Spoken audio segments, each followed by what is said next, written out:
Hello all.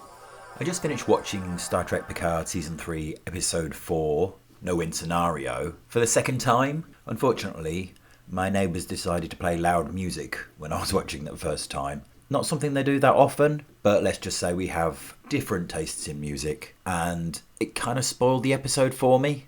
Having said that, I didn't regret having to watch it again, because it is another great episode. Once again, it's directed by Jonathan Frakes. And as usual, I'll do a quick overview and then go into spoilers. And I might be vague on some of the spoilers. It feels a little like this episode has to be watched with as little spoiled as possible. My overall feeling is that I really enjoyed this episode. There's some great throwbacks to TNG. There's some wonderful connectivity within the story, even to previous episodes. There's a retcon of something from the previous two series. It's a blink and you miss it moment, but it was nice to hear. There's some really quite heartbreaking moments. The people feel so relatable and real. There's a sense of hopelessness. There's a sense of finality. And there's glimpses of TNG, of those wonderful episodes. Jonathan Frakes kills it again, but each of them have their moments to shine. Picard himself is just getting better and better each episode and inhabiting the character much better. We find out more about Shaw, which makes his attitude towards others so much clearer and makes complete sense. The interpersonal relationships are great, there's a naturalness to it. The story is tight, wonderfully directed, as I say, by Frakes. Great visuals. You find out a little more about Vadik, although she's still really only a mustachio-twirling villain. And someone commented on my last video about the swearing, which I mentioned in my episode 1 video. And yeah, it's not something I like, and it kind of sticks out, even though there's a funny moment that involves it. It's not really TNG, it's not really fitting within Star Trek for me. It doesn't spoil it, but there's just moments where I slightly wince when it's used. It's quite naturalistic, it's not like the first series of Torchwood where they were throwing in F-words just to be edgy and adult. But it's not really necessary either. Okay, I'm going to have to go on to spoilers now. I'll try and be as vague as possible because there's some moments that really should be experienced, and I might give a further spoiler warning at a certain point because there's a moment that I think has to be stated.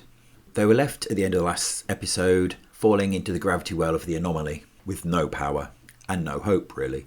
It opens 5 years ago, not totally sure where. Presumably it's on Earth. It's the same bar that Riker and he were drinking a toast to Riker's new son. Picard's sitting down to have a meal when a bunch of cadets come over to him and want to ask him questions about his adventures. And he imparts his wisdom upon them, and we revisit this scene a few times through the episode. And this first part is Picard saying, if you all work together, there's always hope. At which point we see Picard in the present, looking out of the window of his quarters. I presume it's his quarters. And it infers that he's remembering that moment. The ship is dead. They've only got a few hours of life support. They've got no engines. Their shields are low. And there's a pulse that keeps coming from the gravity well that is threatening to damage or destroy them. And it's playing haywire with whatever systems they've got left. So an end is inevitable. And this is conveyed brilliantly. Riker goes to speak to Picard. And this is a beautiful little scene. He tells Picard that he was right. That he was afraid to lose people. That the loss of his son pretty much destroyed him, that he has no feelings. Of all the things he's seen in the universe, nothing convinced him that there's anything after death. And that's why he left Deanna. And he tells Picard, whatever time you've got left, go and talk to your son. Now I'm going to have to do this bit by bit, and it's not necessarily going to be in the order of the episode because the scenes blend together and different parts occur in different times. It's really well put together, but it's difficult to remember exactly at what point certain things happened. Seven is searching the quarters of the officer who tried to kill Jack and finds his body. Goes to speak to Shaw because she needs to try and find the changeling. He knows the crew incredibly well, and she's never had any experience of a changeling, and he explains to her what she can do and how to find it. And the actor, Todd Stashwick, does an incredible job with this character. He's a complete dick, but he somehow manages to give him some charm with it. He tells her to search for the bucket that changelings have to rest in. Meanwhile, Riker tries to record a goodbye message for Deanna, but finds he doesn't have the words. Picard goes to see Beverly and Jack, because Jack's still in the infirmary, and Beverly is counting. And when she gets to 1, a wave hits. He asks to speak to Jack, and he takes him to the holodeck, where the bar once again exists. And once you get towards the end of the episode, the significance of this whole exchange, in fact, becomes far more striking.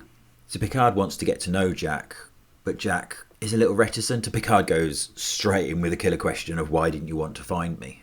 And Jack avoids it by telling a pointless story, and Picard knows that that's what he's doing. Jack tells him he's a loner, he doesn't need this. But Picard, during the conversation, says, maybe I do. Other crewmen come in, because apparently the holodeck is kept with a degree of power, because it's a place where people can go and find a moment's peace from what's happening outside. Jack can see they're upset and they're struggling with the situation, because it's certain death now. This is the situation they're facing. They're all going to die. There's more conversation between Picard and Jack, and this conversation's brilliantly done. The back and forth, the unspoken things. It's just a lovely scene. And Picard tells a story about Jack Crusher, Beverly's husband, and it seems like an anecdote. It seems a casual story, but it actually has some relevance later. And then Shaw walks in and interrupts. And this is where we find out, in quite a powerful moment, why Shaw is who he is, why he is like he is, why he has the resentment towards the people he does. Let's just say it involves Wolf 359. And I love the way that Picard lets him speak, although Jack steps in and Picard stops him and says it's okay. And I love the fact that Picard doesn't apologise, because he's got his own demons. We know this because we've seen it in one of my favourite episodes of The Next Generation, Family. And he accepts the bile poured upon him, because there's nothing he can say that'll ease Shaw's pain, so he just lets him shout, then leaves in a dignified way, though he's still clearly deeply impacted by the events of those days. Jack stops him. There's another short exchange, and then Beverly turns up. She's been counting the bursts of energy, and they realise what's happening, what the nebula is, and they start formulating an escape plan. I'm not going to say what the escape plan was, but to be honest with you, it felt very, very familiar to me. They go to Riker, and Riker says it's ridiculous, it's terrible, it's impossible. But they convince him they have to take part in the plan, and there's some really nice moments again with Beverly and Picard, with callbacks and a sense of nostalgia. So they enact the plan, but they need Shaw's help. So Shaw and Seven have to deal with an engineering issue. I'll just leave it at that. I'm trying to talk around this. They both realise that this is the perfect point for the Changeling to attack. While Seven found the bucket, the Changeling saw her with it, destroyed it, and escaped. So they set a trap. The Changeling walks straight into it, and this is a moment which feeds back to a conversation in the last episode. And it was a conversation in its own right that was a really nice moment, but now it has more resonance and has more import to it because it's fed into this, and this happens throughout this episode. So it's a really nice bit of writing. They finish what they have to do, and they enact the plan. Picard takes the con, because an element of the plan depends on his ability, and references his anecdote about Beverly's husband. And what's so nice about this is it shows what Picard was saying about working together, about how there's hope if the crew all work together. And there's moments throughout this episode where they talk about the crew and reliance on them, because it feels far more sincere than a lot of what we've seen recently.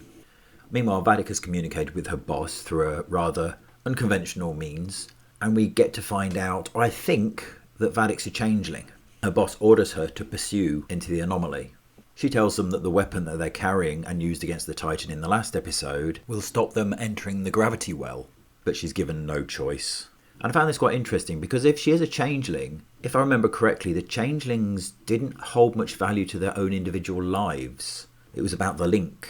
It was about the greater, not the singular. And they seemed quite willing to sacrifice themselves. So her reticence to do this seemed unusual. So maybe she's not a changeling? I'm not sure. Certainly looked like it. Anyway, she ejects the weapon and flies into the anomaly. And they meet right at the point that the Titan is escaping, and Riker decides to return the favour of something that happened at their first encounter. which cripples the Shrike and leaves Vadik seething as the Titan flies free of the anomaly. And there's a beautiful scene as Shaw and Seven join them on the bridge. Again, I can't say what it is because it'll give away. And I know this is spoilers, but I don't want to spoil too much. But let's just say there's a moment after this where Riker's faith has been reaffirmed and he tells Deanna that he's coming home. Right before that moment is something I found really quite heartbreaking. And again, it is communicated so well without words. Just a look, similar to the look between Beverly and Picard. We have a look between Jack and Picard. And this is a big spoiler, so I'll probably put the count of when this finishes. So it's up to you whether you carry on listening or whether you jump. The crew are celebrating. You've got the voiceover of Picard talking about how crew is family, how crew rely on each other, how they matter to each other. And you see Jack looking around and you realise that maybe Jack's thinking about the fact that him being on his own wasn't enough. He needs these people around him. Picard looking at him, seemingly understanding that that's what Jack's thinking. But then we cut back to the bar. Picard is finishing what he's saying about working together and family as a crew. And then a voice from the bar asks him, "Did you have a family outside?" And the crowd of cadets part, and there's Jack. And Picard gives the stock answer, "Starfleet was the only family I need." And Jack's heart breaks. You can see after the cadets leave, because Picard sees that Jack's not there anymore at the bar, that he didn't mean that it was something he said for the sake of the cadets. And in the present, you see the realization on Picard's face that that person in that bar was Jack, and Jack did come looking for him. I mean, it was only 5 years earlier, but it's heartbreaking that he could have known his son sooner. It finishes with a brief scene with Jack, and this revisits something that happened in the last episode that I wasn't totally sure if it was the anomaly communicating with him. He kind of had visions and voices, but it happens at the end again, where he's washing his hands, looks in the mirror, and he starts hearing voices and kind of like creeping roots behind him. He sees visions of red flashes of smoke, what looks like destruction, and a door opening, and these voices saying, "Find me, find me." And the screen goes black and there's just a solitary female voice that says, "Find me, Jack." So another fantastic episode. I possibly enjoyed the previous episode slightly better, but this is still a great episode. As I say, it might be because I was distracted, but I'll leave it there because I will start gushing again about the stuff I've already said. Please like and subscribe, and I'd be interested to hear your comments and your opinions, whether you think it's at least a partial return to form and an echo of what it once was, or whether it's still too far away for your liking. So thank you again, and peace out.